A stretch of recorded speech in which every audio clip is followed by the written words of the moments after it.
Estaba leyendo, justo antes de venir para aquí, la crítica que publicó el New York Times sobre el catálogo de Alfred Barr en 1936, Cubismo y arte abstracto, un catálogo de 249 páginas que entonces costaba $3, que en realidad sería el precio de hoy unos $25, lo que probablemente costaría un catálogo. Y ya es extraordinario que hubiera una crítica de un catálogo entre los libros, pero una de las cosas curiosas es que ya entonces, en 1936, hablaba de esta pieza para una exposición que duró, como todas las exposiciones, pues un par de meses en el Museo de Arte Moderno, como algo que iba a ser una referencia en su campo, algo que iba a ir mucho más allá de la exposición. Y bueno, aquí estamos, 83 años después, con esta gran exposición en la Fundación Juan March alrededor del diagrama que estaba en la cubierta de ese catálogo de Alfred Barr, y en esta conversación sobre la exposición y sobre el legado de Barr que ha llegado hasta aquí, y desde luego el New York Times parece que acertó en su crítica de ese catálogo. Conversamos hoy con Eugenio Carmona, que es catedrático de Historia del Arte de la Universidad de Málaga, director de la Cátedra Picasso Fundación Málaga y asesor del Museo Picasso. Y alguna cosa más. Y bueno, ya ha escrito un texto que les recomiendo a todos en nuestro catálogo el catálogo de la exposición, muy interesante, del que hablaremos en un rato. Y hablamos con Manuel Fontán, que es director de exposiciones de la Fundación March, del Museo de Arte Abstracto Español de Cuenca y del Museu Fundación Juan March de Palma, y además es comisario de esta exposición que, si no han visto, les invito muy vivamente a que vean. Y como esto se llama la exposición explicada, pues vamos a hacer eso, vamos a explicar la exposición, porque es bonito también pues contar cómo se monta una exposición y qué piezas no hay que perderse. Manuel, como comisario, cuéntanos cómo surgió la idea de hacer la exposición y con qué propósito, porque es una exposición muy especial. Es cierto, la exposición tiene una genealogía, por repetir el título, remota. En 2009 hicimos una exposición con una colección, pero no queríamos hacer simplemente una exposición de una colección. Era una exposición que hicimos con la colección Daimler, digamos, elegimos la parte de esa colección que tenía que ver con el minimalismo, pero nos dimos cuenta de que la exposición tenía un problema, y es que tenía obra de artistas de 1910 y obra de artistas con 30 años, ¿no? Alemanes, japoneses, neozelandeses, y nos planteamos el problema de la orientación del visitante, del público, del sentido que tenía esa muestra, y eso supuso un primer contacto con el mundo de los diagramas, con lo que Richard Tufte ha llamado la bella evidencia, el modo visual atractivo de transmitir información cuantitativa o información que no por su propia naturaleza es visual. Y empezamos a pensar en el mundo del diagrama, ¿no?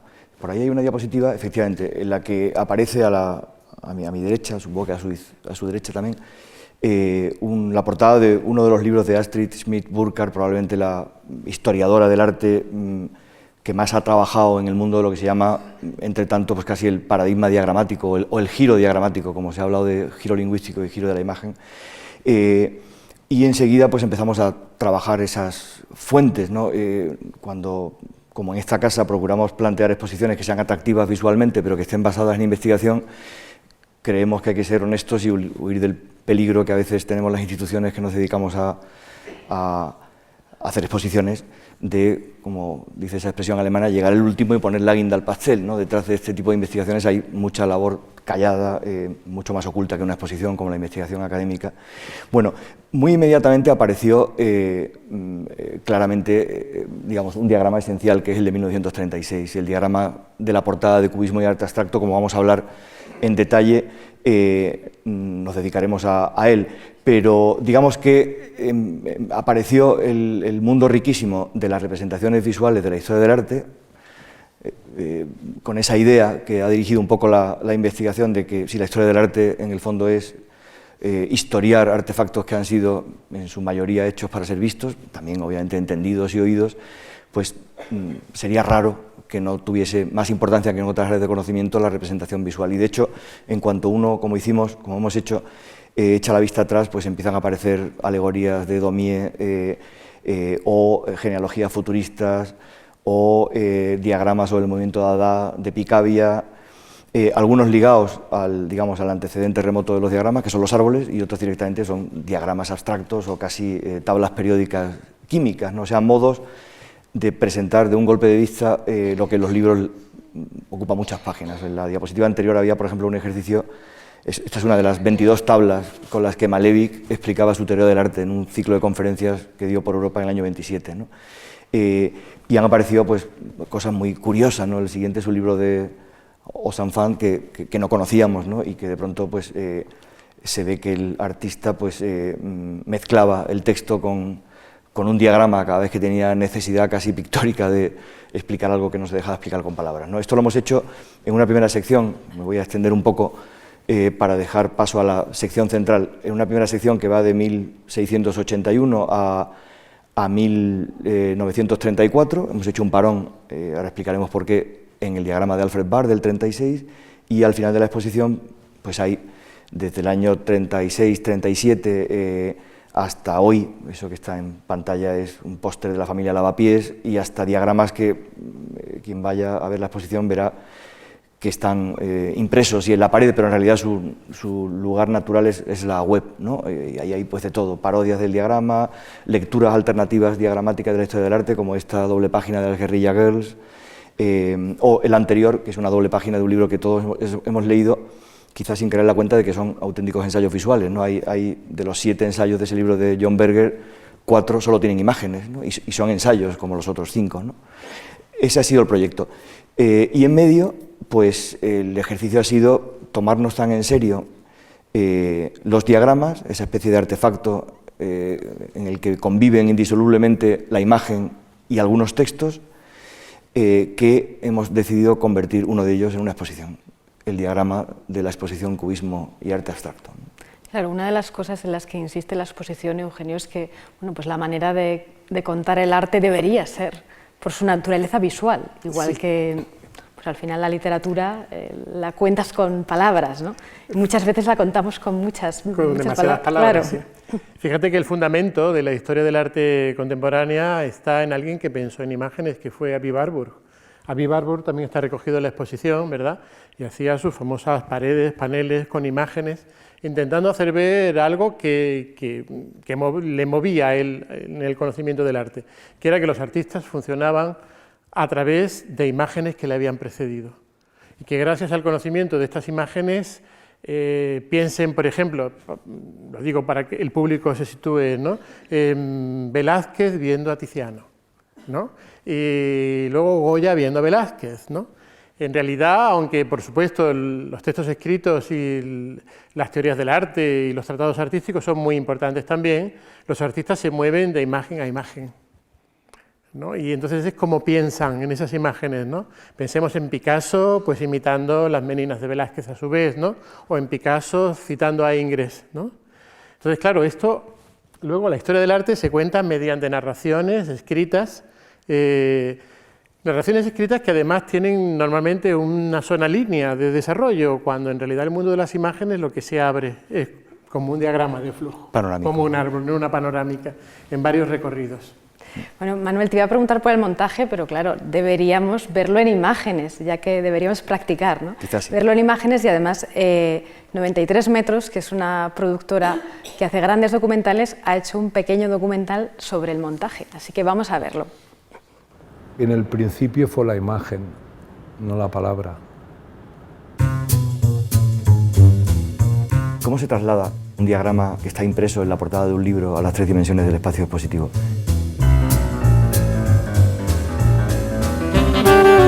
Si la historia del arte es la historia de objetos que han sido hechos, construidos, pintados, esculpidos, ideados, dibujados, para ser contemplados, para ser vistos, ¿no debería ser el mismo modo de contar esa historia algo muy visual? ¿No debería tener lo visual un peso más allá de la palabra, que es la materia con la que están hechas todas las historias de la historia. Hemos aprendido qué es el arte leyendo libros del arte, pero hay otra manera de vivir el arte diferente a los libros, que son las exposiciones. Esta es una exposición que explora qué es exponer. La historia del arte se puede explicar visualmente. La historia del arte es un arte visual.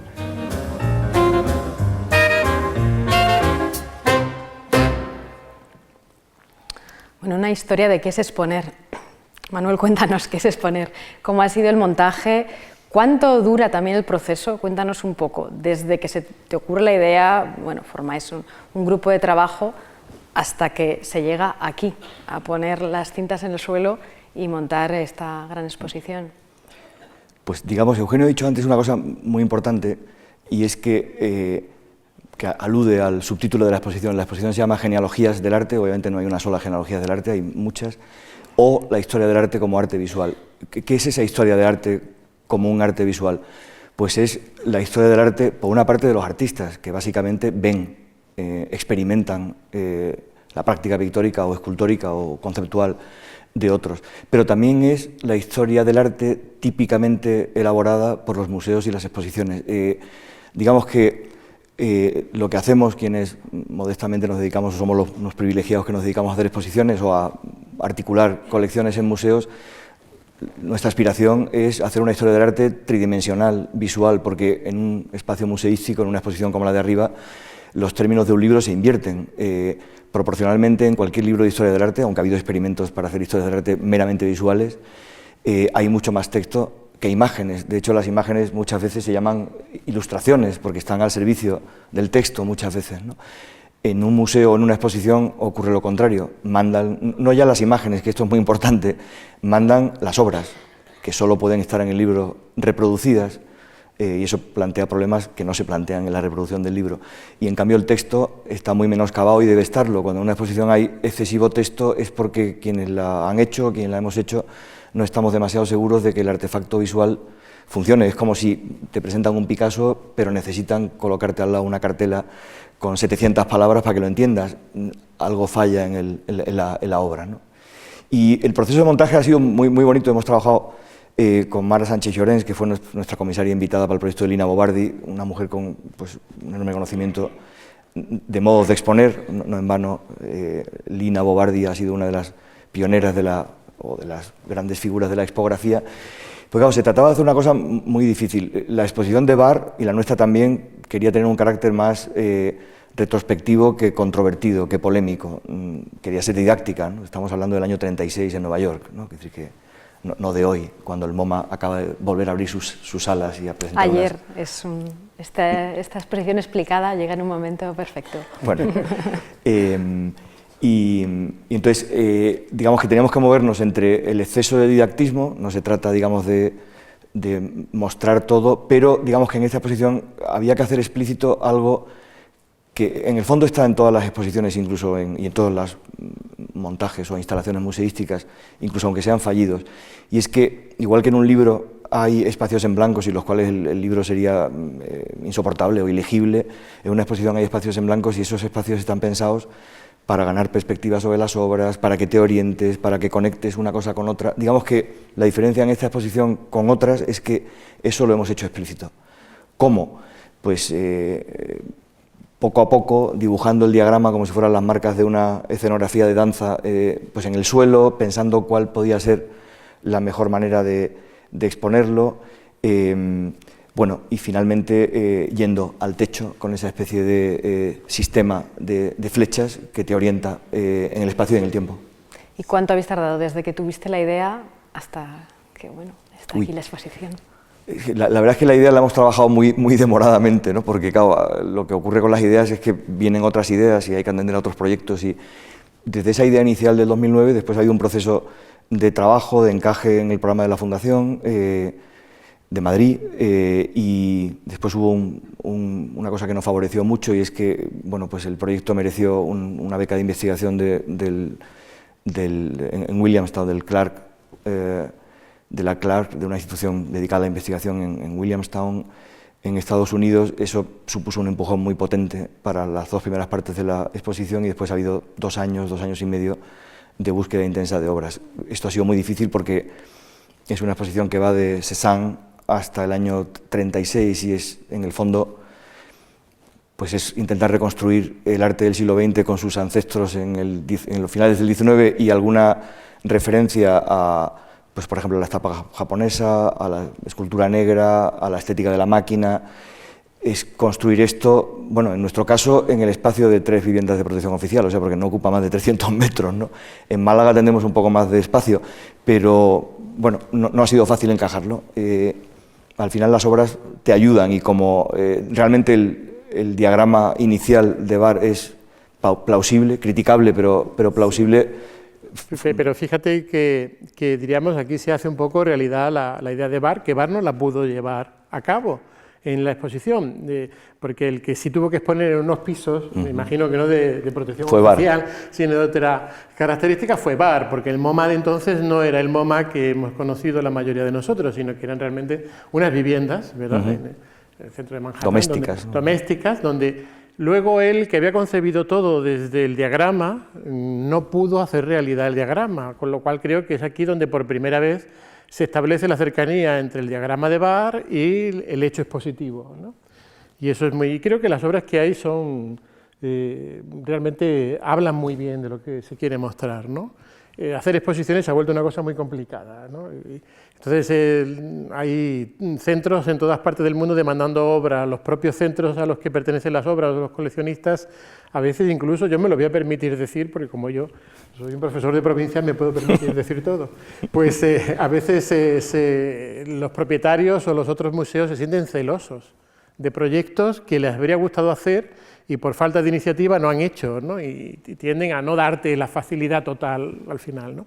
Pero creo que las obras que se han reunido, lo digo como espectador, ¿no?, que coge el AVE y viene del norte de África a Madrid a ver las exposiciones, pues creo que las obras que se han reunido son valiosísimas y que realmente tienen todas unas cualidades individuales, sobre todo con un criterio que creo que es importante.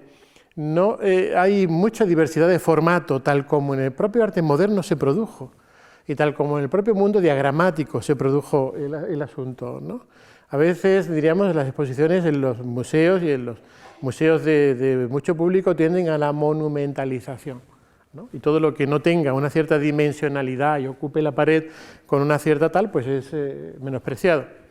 Recuerdo ahora mismo un Picasso, que viene el Museo Picasso de París, que en el Museo Picasso de París quieren exponer, pero no se atreven, que fue señalado en su momento, está aquí en la exposición, por la revista L'Esprit Nouveau como la síntesis del cubismo de Picasso en una determinada fase y el punto de encuentro entre lo que podía ser una obra abstracta y una obra figurativa, que es lo que esta exposición quiere mostrar, ¿no? Pues aquí está, ¿no?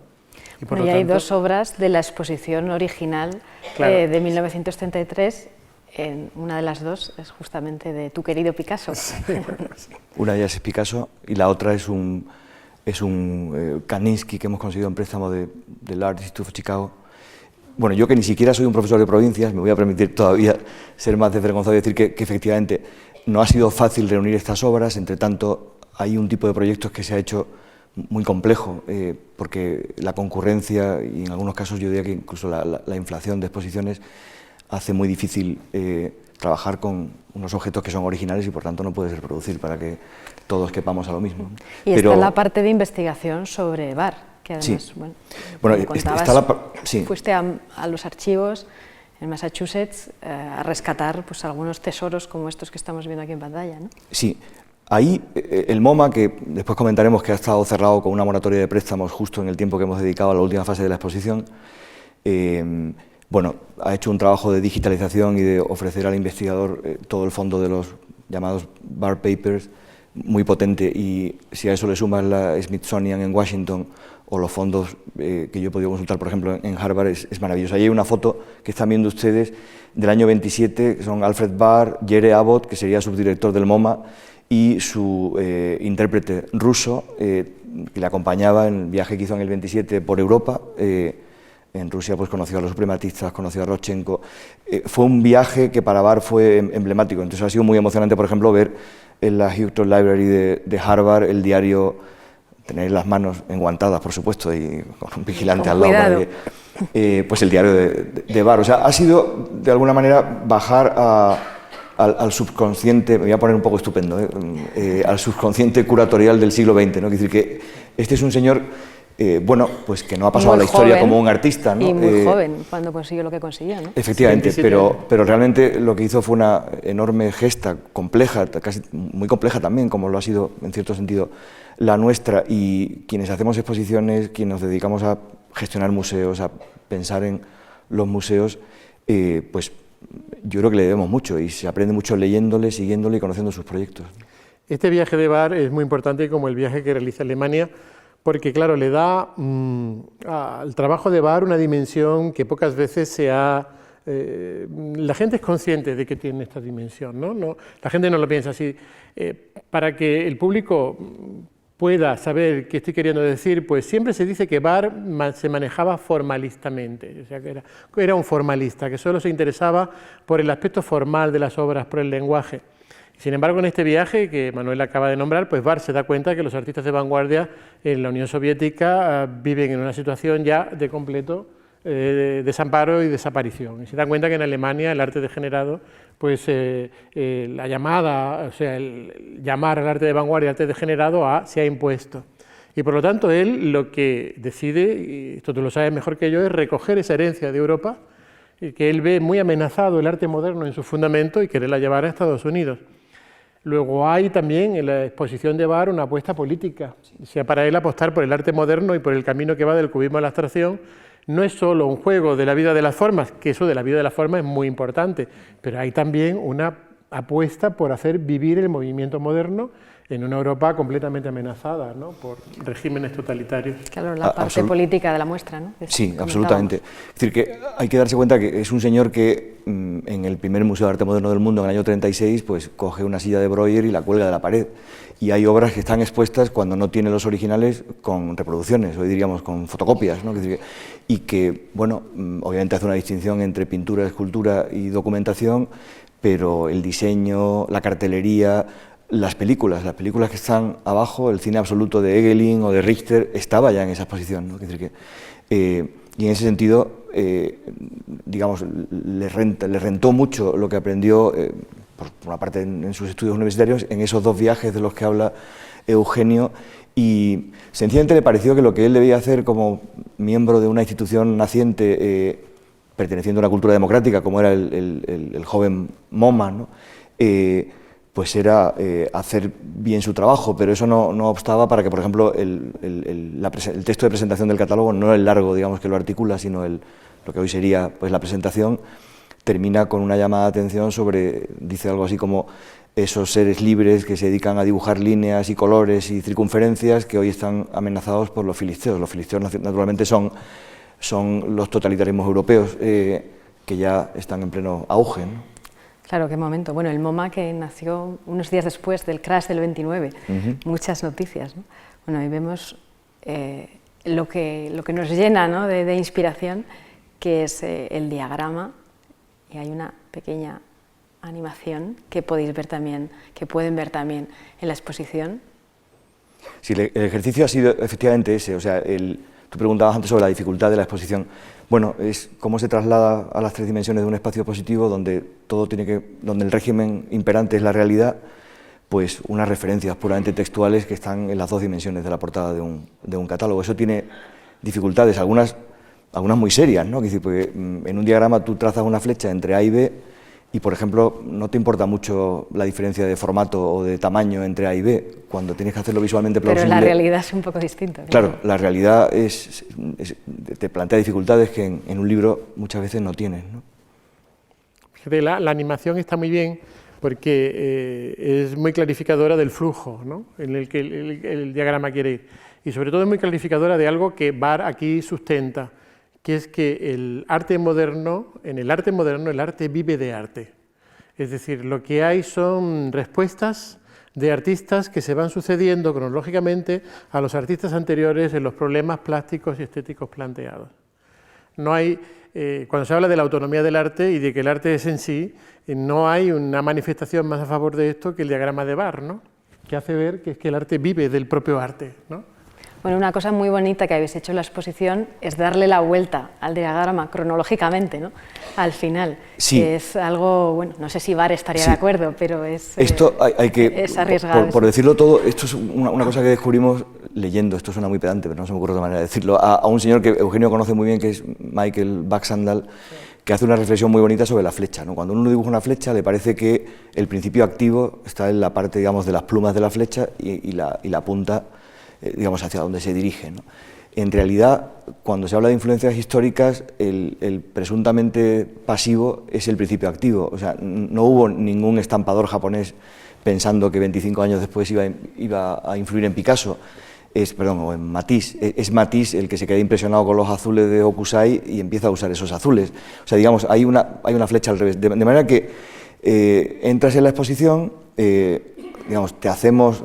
Esto parece una explicación de estas tiendas de los aeropuertos, ¿no? Digamos, te hacemos recorrer el diagrama en el sentido del tiempo, o sea, empiezas en 1890 y continúas hasta 1936, pero al final hay una reflexión en este sentido, es decir, hemos recorrido con el tiempo, que es como se cuenta la historia, el diagrama, pero ahora, digamos, hay que darse cuenta de que las influencias se producen contra el tiempo, motivo por el cual la historia nunca es algo histórico, sino que siempre está presente, ¿no? Igual que tampoco es posible ver la historia con una mirada puramente histórica, siempre la miramos desde el presente. Esto está en la exposición y hemos querido, en esa especie como de ejercicio de explicitación, sin caer en el didactismo un poco ñoño, llamar la atención sobre ello, porque si no, pues a lo mejor se te escapa, ¿no? Que tienes que leer la exposición también al revés, ¿no? Y luego hay una tercera parte de la exposición que pone de manifiesto el uso de lo diagramático y de lo visual, verbal, a través de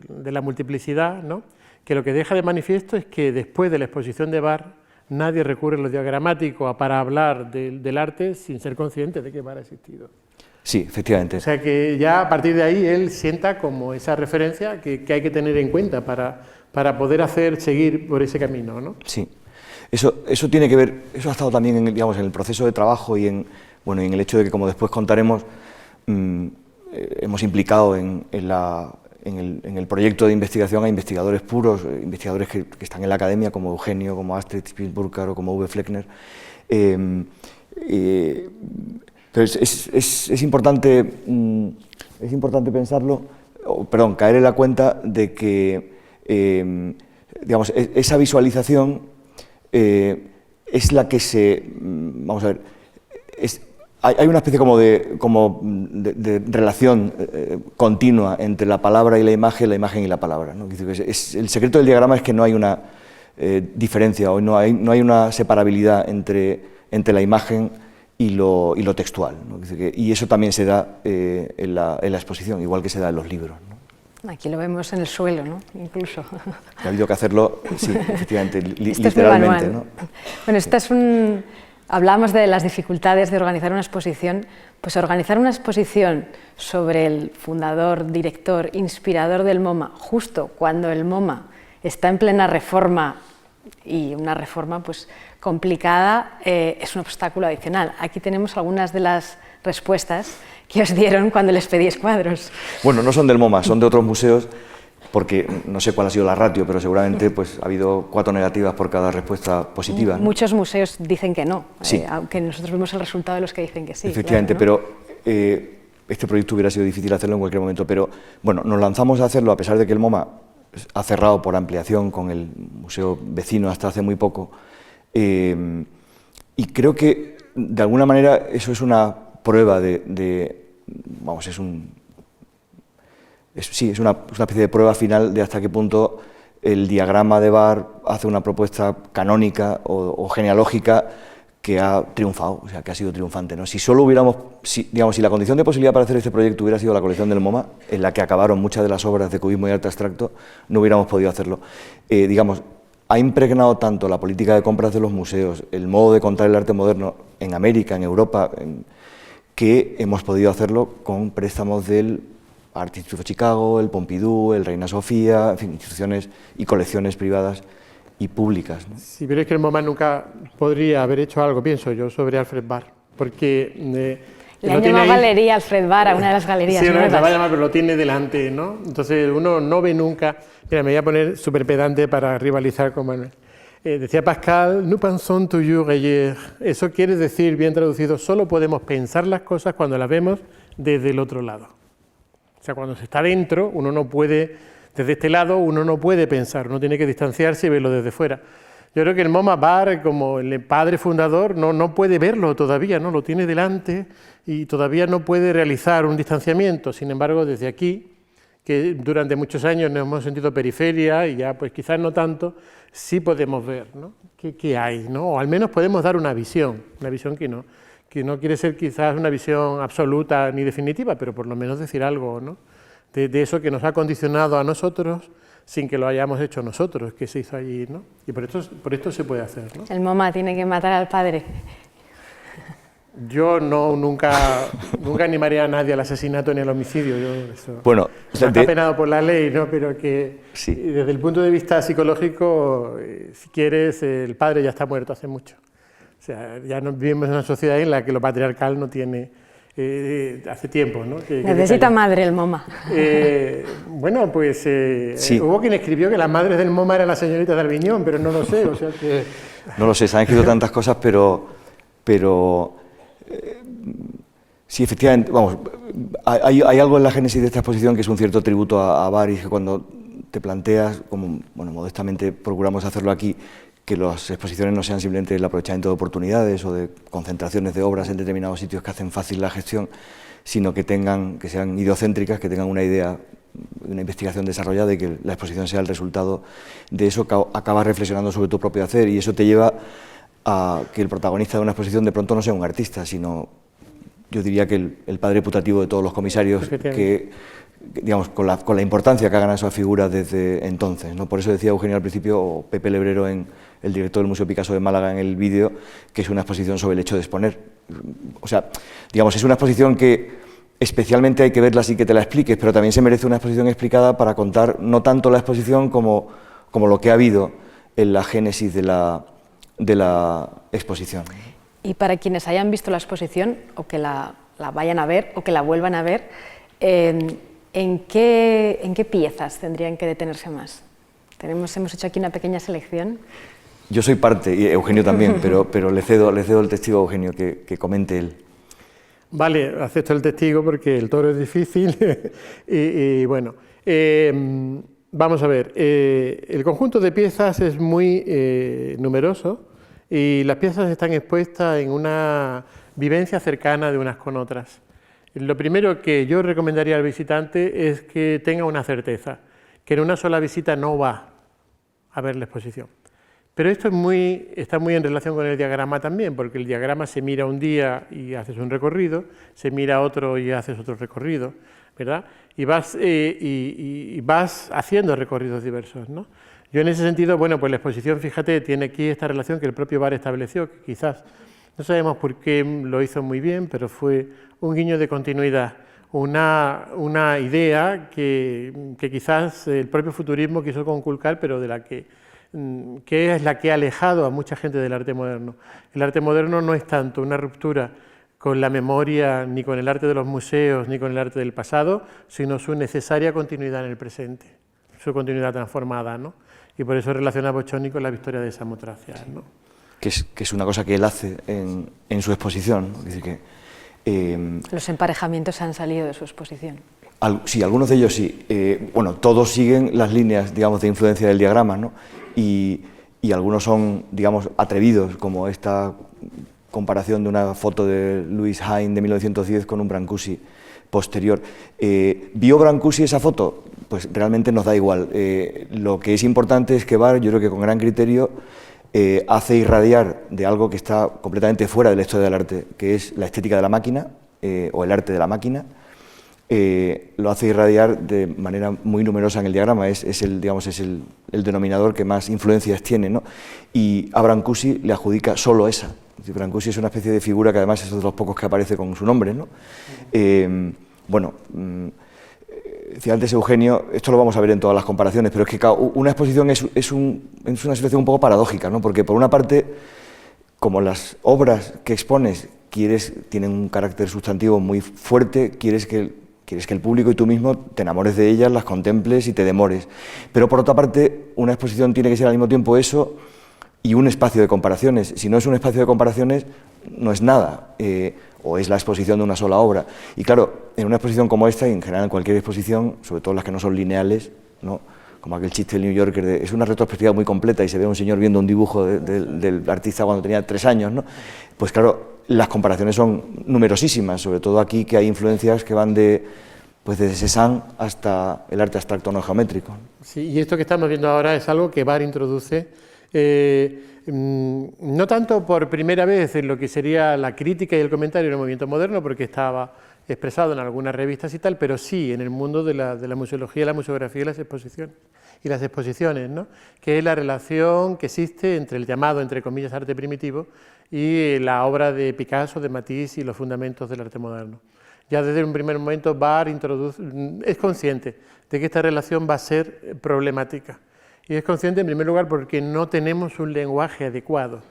Llamar arte primitivo a algo que es contemporáneo nuestro ya en sí supone una determinada posición, ¿no? Luego fíjate que esto ha sido objeto de numerosas exposiciones en el MoMA y William Rubin quiso que fuera su legado, ¿no?, al final, y ha dado como origen, sobre todo en Estados Unidos y en los medios académicos, a numerosas complicaciones intelectuales. Gran parte de lo que se llama la teoría postcolonial tiene que ver, se fija siempre en esta interpretación, y no digamos ya lo que se ha llamado luego decolonial, ¿no? Pero Barr simplemente sitúa el hecho de que es imprescindible, ¿no? Es imprescindible conocer esto que llamamos arte primitivo, ya digo entre comillas, ¿verdad?, en relación con el arte moderno, ¿no? Hoy nos parece un tópico, pero en su momento fue un descubrimiento, ¿no? Claro, los emparejamientos. O como lo he hecho referencia antes a ese matiz maravilloso de la colección Thyssen-Bornemisza y esa estampa japonesa que comparte esos azules. Es la relación que establece Barr entre los FOBs y la estampa japonesa y la presencia de esa relación real en la exposición, ¿no? Claro, como no lo habían hecho antes. Sí, o esta interpretación, él conocía muy bien el suprematismo, que quizás junto con el futurismo es seguramente la vanguardia más radical. Esto que decía Eugenio de matar al padre tradicional e histórico, los escritos, digamos, Malevich en sus escritos es enormemente radical, ¿no? Antes, cuando te oía decir esto, pensaba en que, bueno, una de las gestas de Alfred Barr es dotar de genealogía al arte de un siglo que en buena parte se entendió a sí mismo, o los artistas se entendieron a sí mismos como a históricos radicalmente novedosos, es decir, sin genealogía, ¿no?, sin padre ni madre, ¿no? Es decir, que bueno, él habla muy claramente, y creo que se ve muy obviamente en esta pareja, de la influencia que obviamente tuvo el cubismo en el suprematismo, ¿no? Hay además alguna referencia incluso libresca en la exposición con la portada de Alexandra Exter del libro sobre el cubismo de Fadayev, creo que es, ¿no? Bueno, se ve cómo, de alguna manera, ahí sí que se puede ser formalista, cómo el suprematismo en parte se puede entender como una disolución de las formas del cubismo, ¿no? Esta relación es lo que hace que el pensamiento de Barr sea más complejo. Y yo la sorpresa que he tenido al involucrarme en la exposición, en escribir en el catálogo, es que creo que, no sé, tuve un momento de pánico a la hora de escribir el texto. Esto no se lo he comentado nunca a Manuel, pero delante del Ahora público, ya se puede decir. que como está en sombra se puede decir, ¿no? Que era que a mí me habría gustado que hubiesen existido historiadores norteamericanos o de otros lugares, que todo aquello que yo iba descubriendo al releer los textos de Barr y aprenderme su biografía y tal, lo hubiesen dicho ya, ¿no? Pero sin embargo, claro, te das cuenta cómo hay una especie de trauma, y no quiero ser muy psicologista, con respecto a Barr, de tal manera que no se le ve en su complejidad, ¿no? Y es que Barr se problematizó por esta relación entre el cubismo y la abstracción, no solo al realizar la exposición del año 36, sino en sus escritos posteriores. Estuvo cerca de una década o más, ¿no? Más de una década, estuvo 2 décadas pensando en esto y reconsiderándolo y evolucionando en su pensamiento, ¿no? Y entonces, pues bueno, en principio tuvo que hacer una división, una dicotomía muy clara. Él hablaba de near abstraction y de pure abstraction, ¿no? Abstracción pura y algo cercano a la abstracción, ¿no? O algo en paralelo a la abstracción, ¿no? Y dividía esto como 2 sensibilidades, ¿no? Y luego, estudiando la obra de Picasso, se dio cuenta de algo que nunca, creo que no se ha entendido bien en Barr y que sin embargo pertenece pues al mundo de la estética contemporánea, claramente, ¿no? Y que anticipa a Barr mucho. Es decir, se dio cuenta Barr de la posibilidad de que algo que contuviese aún un signo de lo visible o de lo reconocible, aquí vemos una mesa y una guitarra en la obra de Picasso. Sin embargo, a pesar de que veamos la guitarra y la mesa, podemos considerar esta obra como una obra abstracta.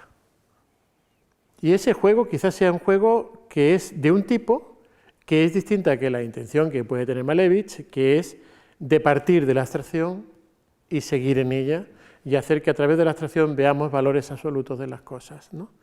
Y esto, bueno, es totalmente enriquecedor. En el momento de pánico me refería que directamente estudiar a Barr conlleva tener que trazar no solo la arqueología de su pensamiento desde antes de que llegara al MoMA, sino también sus consecuencias, ¿no? Y se ve ahí cómo fue realmente fecundo su pensamiento. Antes has hablado de, bueno, aquí hay una referencia en la anterior muy obvia entre uno de los Cézanne en exposición, magníficos en mi opinión, con un Braque también muy impresionante. Y en la siguiente, y vuelvo a ceder el testigo a Eugenio en la exposición. Como Esta es una de las originales de la exposición. Sí, de la exposición el Picasso original. estuvo en 1936 en Nueva York, en el MoMA, en esos espacios domésticos a los que se refería antes Eugenio. No lo hemos dicho, pero la exposición comparte algo del carácter de Alfred Barr, que es una enorme capacidad analítica, ¿no? Hay mitos de que se podía pasar 2 horas pensando dónde colocar una coma, ¿no?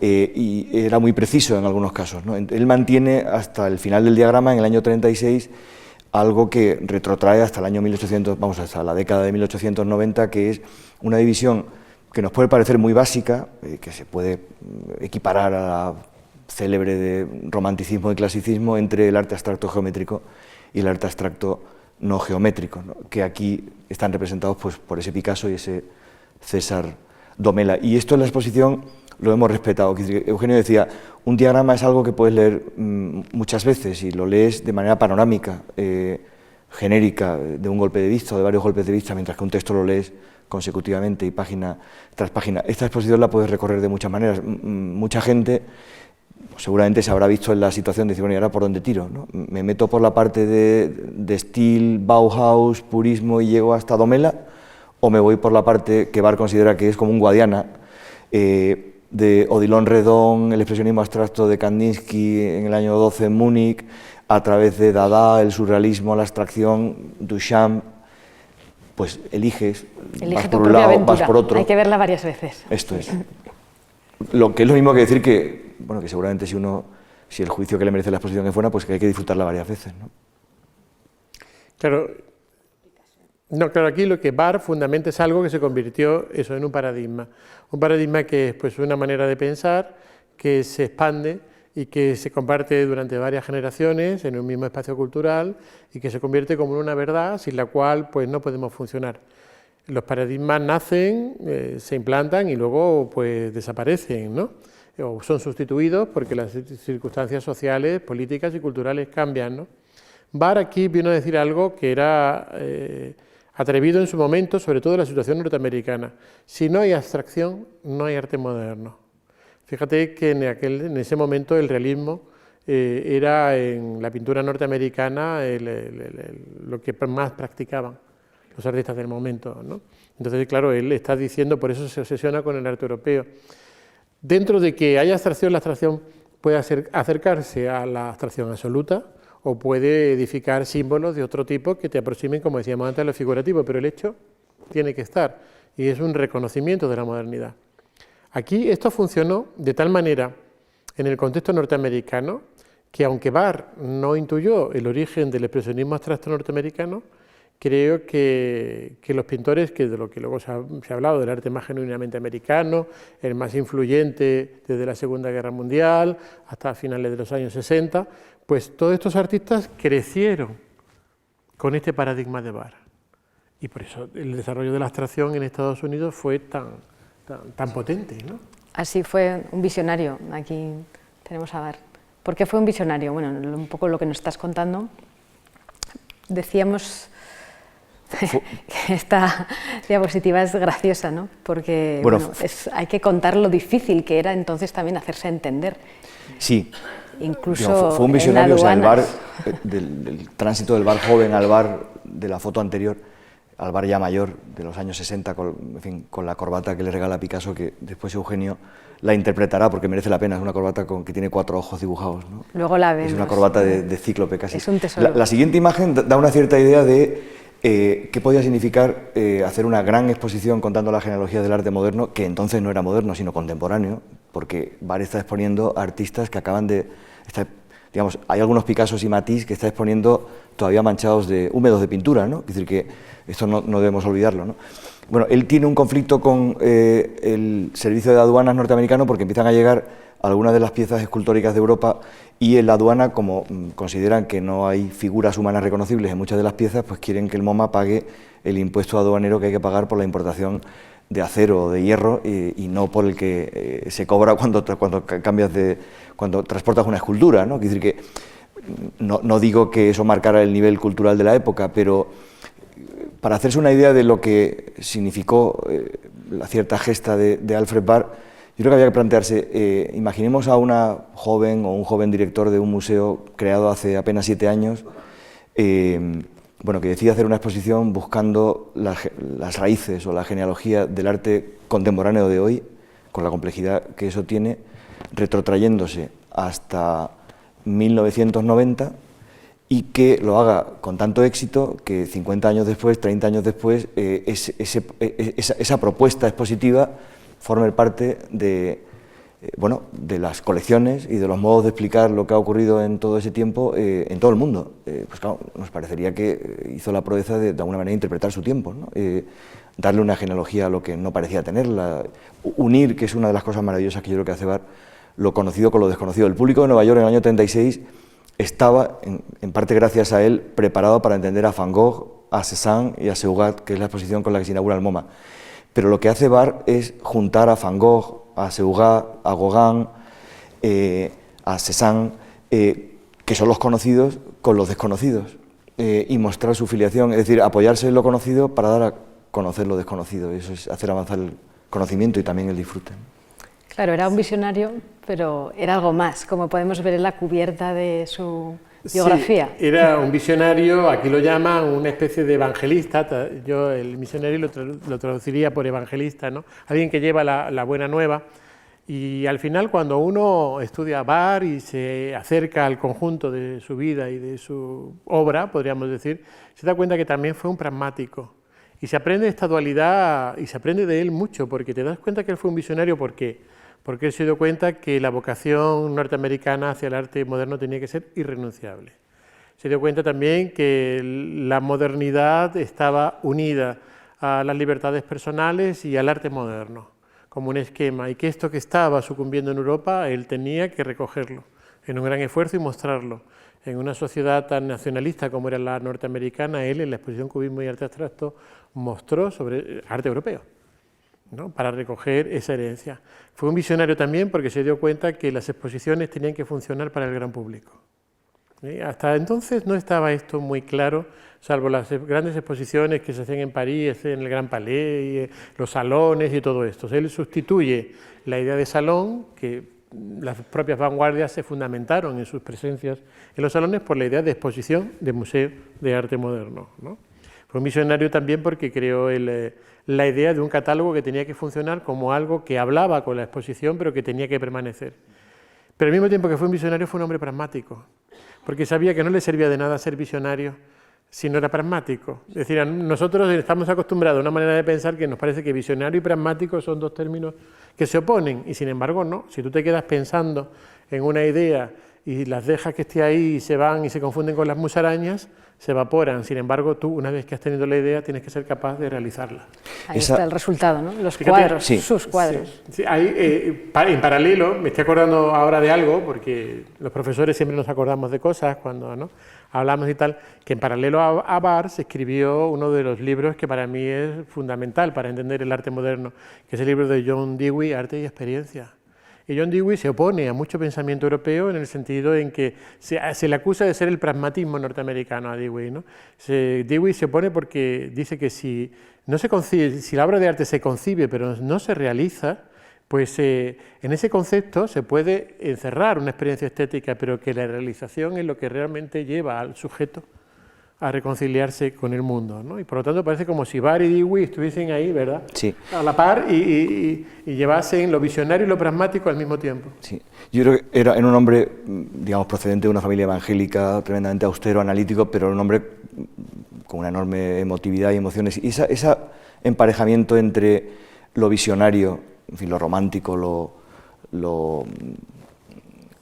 ese aspecto, digamos, casi misterioso, casi inclasificable, con el pragmatismo, es un doble motor que creo que Barr le ha dejado como ejemplo para la historia del arte que se hace en las instituciones. Es decir, que es pragmático porque para hacer una exposición tú no haces una exposición reuniendo las imágenes de esas obras que aparecen ahí con él delante, y por cierto, detrás de la primera obra, que es un Hopper, no una obra abstracta, un artista americano.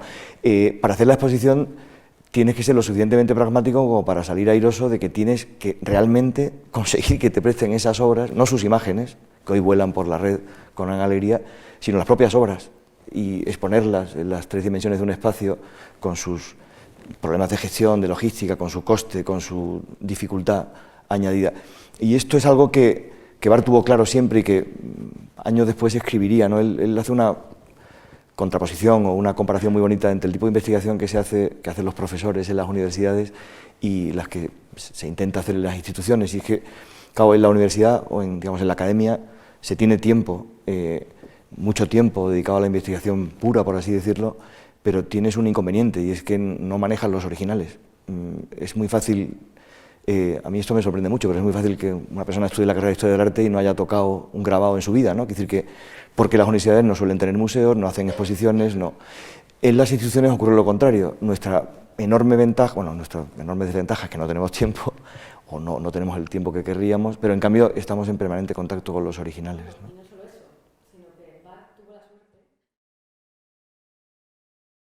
esta corbata con lo más valioso que le podía dar. Sí, para Picasso el ojo era el símbolo de todo, ¿no?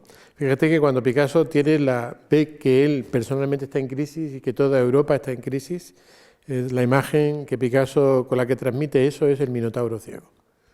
Es decir, la pérdida de la visión, la pérdida del ojo, para Picasso era todo. Las figuras con el ojo vaciado se repiten en su obra en numerosas ocasiones. Y si te fijas en el Guernica, son los ojos los que acaban conectando una figura y otra del cuadro, ¿no? Por lo tanto, le regaló a Barr lo que él consideraba que era la medalla que tenía que otorgarle, el ojo. Es decir, tenía la visión, ¿no? Y entonces, pues, claro, es que también Barr, en alguna medida, construyó a Picasso. Esta es la otra historia, diríamos, que corre en paralelo a esta exposición. En la exposición Cubismo y Arte Abstracto, el artista más representado con mayor número de obras es Picasso. Yo a veces, y lo he comentado mucho con Manuel, pienso que esta exposición Cubismo y Arte Abstracto en realidad es una exposición Picasso, Cubismo y Arte Abstracto. Entonces ahí tiene Barr una intuición, tuvo 3 campañas Picasso, como él suele decir, y luego le dedicó a Picasso 2 proyectos más, ¿no? Y Picasso le hizo reflexionar sobre la entidad del arte moderno. Fue Barr quien apostó por Picasso como artista más representativo del arte del siglo XX, en un fenómeno que, bueno, luego ahora quizás el cetro de Picasso ha sido arrebatado por Duchamp, ¿no? Entonces que hubo una encuesta entre qué artista era el más influyente del siglo XX y ya gana Duchamp un poco, pero durante mucho tiempo se pensó que Picasso. La entrada de las señoritas de Aviñón en el MoMA fue decisiva para que Picasso ocupara ese lugar. Podía haber apostado Barr por Matisse, pero sin embargo decidió hacerlo por Picasso, y luego pues la presencia de Guernica pues también, ¿no? Y entonces le dedicó 2 proyectos más, que son proyectos en los que cuando uno da clases monográficas dedicadas a Picasso en la universidad, procura estar al día de la bibliografía picasiana, que es inmensa, porque se publican libros sobre Picasso en todas partes del mundo, ¿verdad? Y está todo el día yendo a congresos, debates sobre Picasso, y lee de nuevo a Barr, se da cuenta de lo enormemente lúcido que fue al analizar la obra de Picasso en determinados momentos. Por ejemplo, Barr cosas que se han tardado luego pues 50, 60 años en ser recuperadas. La importancia del collage. Fíjate que nadie une a Barr con el collage. O sea, todo el mundo piensa que a Barr, y efectivamente en cubismo y arte abstracto, él piensa que tiene un problema con identificar el collage, pero luego en Picasso, 40 años de su arte, y en Picasso 50 años de su arte, reivindica ese lugar del collage. Y cuenta en una nota a pie de página que llamó por teléfono a Picasso para que le explicara el collage realmente era así o era algo que Picasso hacía como un preparatorio para luego hacer una pintura, y Picasso le contó que no, que era así, y le contó la genealogía del collage.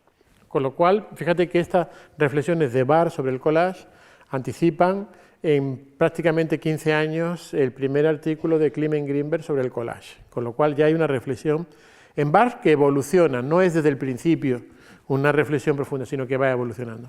Pero Barr también habla, por ejemplo, de la importancia de las construcciones en madera de Picasso.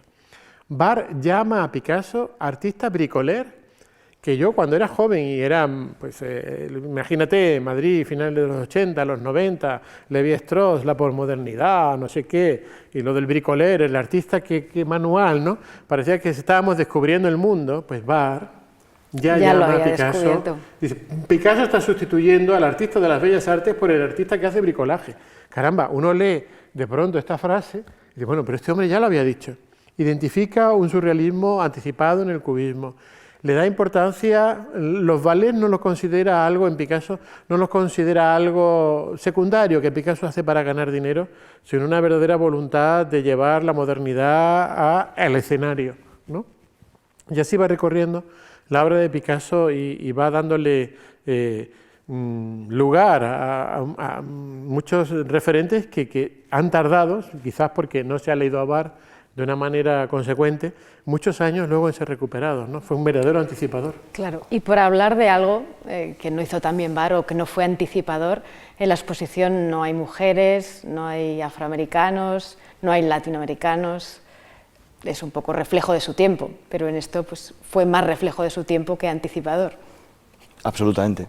Sí, las mujeres que hay en la exposición son las hermanas Leistekov, que son una pareja, digamos, de grafistas o diseñadores rusas que trabajan en Alemania, y Thérèse Bonnet, que es una fotógrafa americana que acompaña casi todo el movimiento de artes aplicadas en París, ¿no? Y podía haber habido muchas, es decir, que en ese sentido es obvio que Alfred Barr, que por cierto siempre trabajó rodeado de mujeres, o sea, la historia del MoMA inicial es una historia de mujeres, es Iris Barry como primera directora del departamento de cine, Dorothy Miller, que le ayuda en este proyecto, y muchísimas otras. No las incluyo, y uno se pregunta, bueno, esto tiene su explicación. La explicación básica es que obviamente es un hombre de su tiempo, ¿no? Que no tiene el ojo en ese sentido tan avisado como podemos tenerlo nosotros, o la normalidad, digamos, visual. Y efectivamente ves a Robert Delaunay y te preguntas por qué no está Sonia, ves a los surrealistas y te preguntas por qué no está Meret Oppenheim, no está Sophie Tower, ¿no? No está Bárbara Stepanova, no está Natalia Goncharova, y efectivamente no hay latinoamericanos. Ahora mismo Diego Rivera es una ausencia, ¿no? Diego Rivera ahora mismo en la Casa de México en Madrid hay una exposición en la que se recogen dos collages abstractos de Rivera en París, en el año 13, que podían estar aquí con el mismo derecho con el que están Glaise o Metzanger, ¿no? Bueno, Torres García. Torres García. También. Sin embargo, fíjate, en el año 29, cuando Torres García, en esta galería de París, que ahora no recuerdo, hace por primera vez, esto está muy estudiado, Torres García se siente rechazado, se da cuenta de que él hay algo que falla en su vida en París, y inventa el rótulo Artistas Latinoamericanos para exponer por primera vez. Y a lo largo, y esto que voy a decir a continuación es muy erudito, pero a lo largo del cubismo, pues yo he podido, pues cuando me interesé por estos temas y al acabar de montar las salas cubistas que ya se han desmontado en el Reina y tal, hay muchos, la presencia de artistas latinoamericanos fue muy polémica en París, ¿no? Tuvieron muchos problemas, la polémica entre Reverdy y Huidobro, ¿no? Ángel Zárraga, pues la polémica con Metzanger, ¿no? O sea, fue una presencia que de pronto ellos venían con una enorme carga de cultura europea de América Latina y se vieron situados como latinoamericanos, ¿no? Que era algo que no esperaban. La presencia de mujeres y, por supuesto, todo lo relacionado con la existencia de un arte contemporáneo de otras culturas que en aquel momento pues, no se contemplaba. Hay un momento en el que toma una determinación peligrosa y es decidir que interesan más los momentos iniciales de los movimientos y no los posteriores. Eso hace, por ejemplo, que corte al futurismo en el año 14 y se acabó. Claro, hay artistas futuristas del año 15, 16, 17 que son firmantes de los manifiestos del año 9, 10 y 12, se quedan fuera.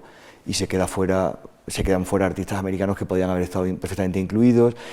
En todo caso, yo creo que es como juzgar a un novelista solo por una novela. Si ha escrito 20, habrá que leerse las 20. Y Barr, hasta que se jubila como director de colecciones en el año 67, hace muchas exposiciones y, por ejemplo, ayer mismo en el Reina Sofía daba una conferencia a Luis Pérez Oramas, que ha sido curator de arte latinoamericano en el MoMA, contando la entrada del arte latinoamericano en el canon o en la colección del MoMA. No es algo que haya ocurrido en los años 80 y 90, ha ocurrido bastante antes y sería muy fácil, sí, hacer una genealogía de los proyectos expositivos del MoMA, eso está publicado porque el MoMA es un museo que ha cumplido ya sus años, y ver cómo realmente hay muchos cuya genealogía procede de intuiciones de Barr o de semillas que plantó Barr. Una de las primeras exposiciones sobre el collage, The Art of the Assemblage, lo hace el MoMA en el año 60, si no me equivoco, ¿no? Digamos, su sombra, por decir el tópico, es alargada. O sea, es posible que no todos seamos barresianos, pero todos somos postbarresianos, y hoy, igual que no puedes escribir un buen libro de historia del arte sin conciencia histórica, sin saber a quién tienes que leer, y no puedes hacer una exposición sin tener en cuenta... Sí, este es el nuevo MoMA. Bueno, esto es un...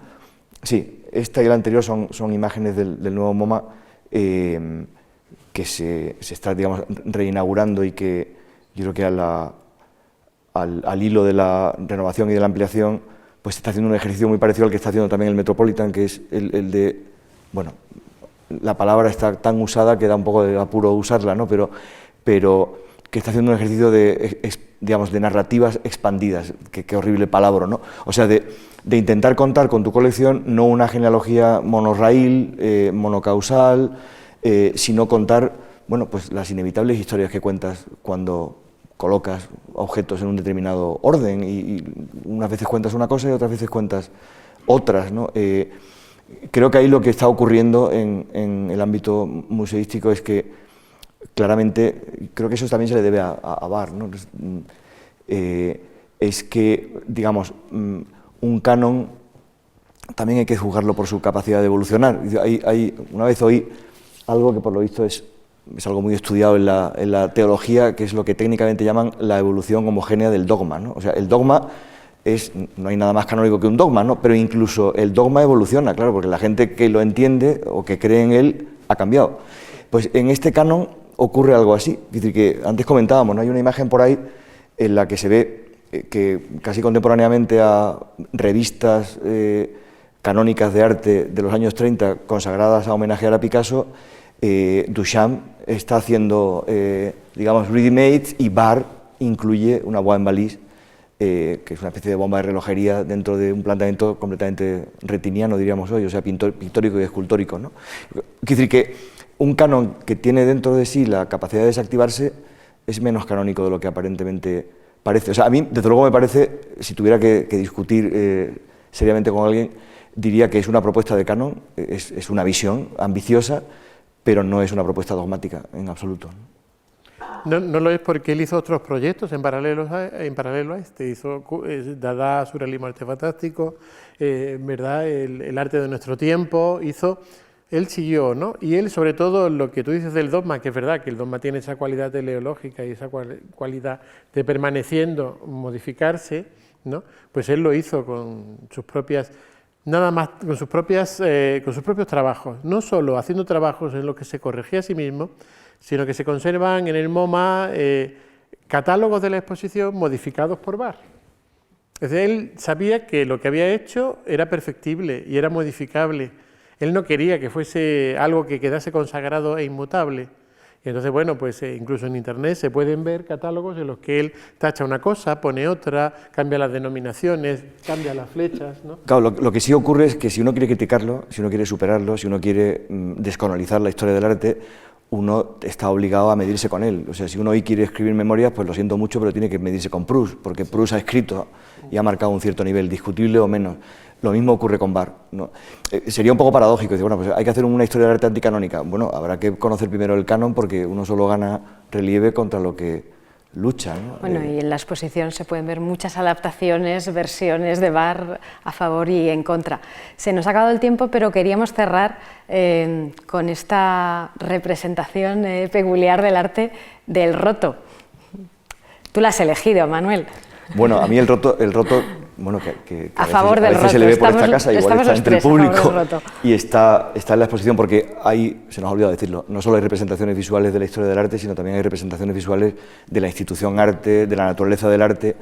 Y bueno, me parece que en esta exposición, por lo menos aspiramos a eso, pues hemos intentado que el público que tenga la deferencia de venir a verla y de disfrutar con ella y aprender, que se produzca digamos, una cierta limpieza visual con esa especie de colirio que a veces está en la pintura, en la escultura, más clásica y más contemporánea, porque, digamos, en la exposición hay arte conceptual, ¿no? Que también hay que mirarlo y también hay que entenderlo.